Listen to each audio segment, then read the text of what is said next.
Perturbation, entente, alliance, la Centrafrique entretient une relation très particulière avec la Russie depuis maintenant plus de 3 ans. Ce qui a même transformé le pays centrafricain en l'un des plus grands symboles de la présence russe sur le continent. Je suis Kone Waota et dans cette chronique du dimanche, nous allons parler des enjeux de la présence russe en Centrafrique. Tout commence en 2013 lorsque l'ONU décide de placer un embargo sur la vente des armes en Centrafrique suite à la prolifération des milices dans la région. À cette époque, le gouvernement ne contrôlait que 25% du territoire et le reste était sous occupation des milices. Il faut savoir que lorsque les armes étaient livrées avant l'embargo, les groupes armés trouvaient un moyen de s'approvisionner soit par la corruption de certains membres du gouvernement ou qui traitent avec le gouvernement, soit par la force. Ils vont donc s'insurger contre le gouvernement et terrasser la population de plusieurs manières. Il y avait donc un gros déséquilibre de force. C'est alors qu'en 2018, les Russes débarquent en Centrafrique avec l'intention de signer un partenariat militaire. Vu que le gouvernement avait besoin d'armes et de mains afin de lutter contre les milices, il se voyait dans l'obligation d'accepter, ce qui semble tout à fait normal. Si moi aujourd'hui j'ai un problème et puis tout le monde me tourne le dos, sauf une seule personne qui accepte de me vendre son produit là, je dis, il a forcément accepté. Mais la Centrafrique avait quelque chose aussi à donner en retour de l'aide militaire de la Russie. Donc ce n'était pas gratuit. C'est là qu'on rentre dans les enjeux de la présence russe.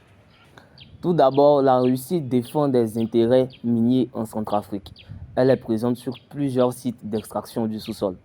Et de l'autre côté, il y a un besoin russe de s'implanter en Afrique qui a été et encore toujours sous influence occidentale. Donc, la Russie veut désinstaller cette influence occidentale pour pouvoir elle-même installer sa supériorité. C'est dans cette optique que la Russie va mener une propagande en Centrafrique. Vous allez sûrement me dire pourquoi utiliser le thème propagande, parce qu'on a l'impression que le gouvernement centrafricain envoie des missionnaires pour prêcher la parole russe.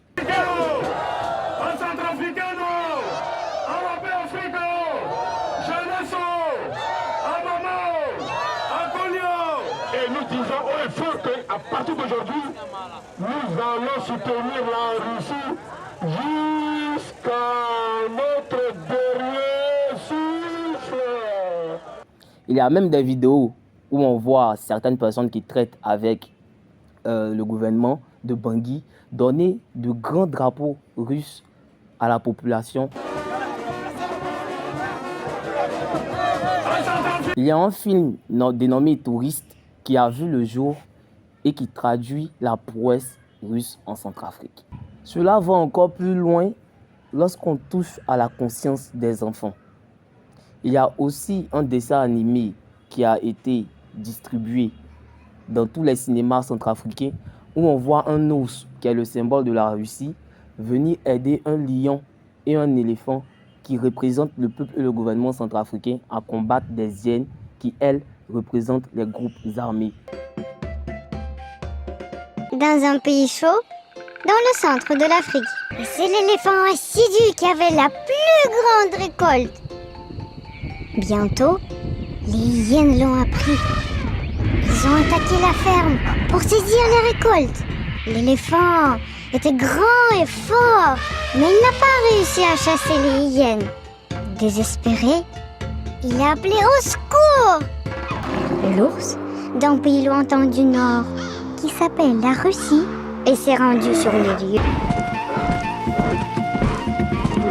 Il ne pouvait pas rester indifférent, parce qu'ils sont amis depuis très longtemps. On voit alors que le gouvernement de Bangui sert de campagne à la propagande russe. Mais le problème réside dans le fait qu'on a l'impression qu'il y a une aide totale de la Russie et que la Russie ne percevait rien en retour. Or, c'est totalement faux. La Russie a aussi ses intérêts et je viens de les citer. Mais est-ce qu'on a déjà vu des Russes à Moscou prendre le drapeau centrafricain et crier? Est-ce qu'on a déjà vu Poutine envoyer des membres du gouvernement pour parler à la population et expliquer les bienfaits du partenariat de la Centrafrique? Non. Vous savez, il y a un énorme problème en Afrique, dans plusieurs pays d'Afrique. On n'apprécie pas notre propre présence. Bien sûr, on a besoin de partenariats pour se développer. Mais ces partenariats doivent être gagnant-gagnant. Lorsqu'on signe un partenariat, on n'installe pas une domination dans les consciences de sa population. La population africaine doit aussi arrêter de sortir dans la rue à tout va à l'appel des politiques, car ces derniers vous appellent dans la rue à manifester, à casser des objets, à tuer, à piller pour défendre leurs intérêts. On doit aussi arrêter de sortir dans la rue pour crier ou pour célébrer la présence d'une puissance extérieure. On doit apprendre à marcher sur le chemin du développement en étant conscient des enjeux qui pèsent sur la scène internationale et sur la scène africaine. Nous avons plusieurs génies ici en Afrique. Il faut juste de bonnes politiques publiques pour pouvoir adapter leur expertise aux problèmes de l'Afrique. C'est sur le chemin du savoir-faire, de l'expertise, de la transparence et de la clarté d'esprit et d'action que l'Afrique pourra atteindre. Et oui, on atteindra le développement. Les cornes ne poussent pas avant la tête.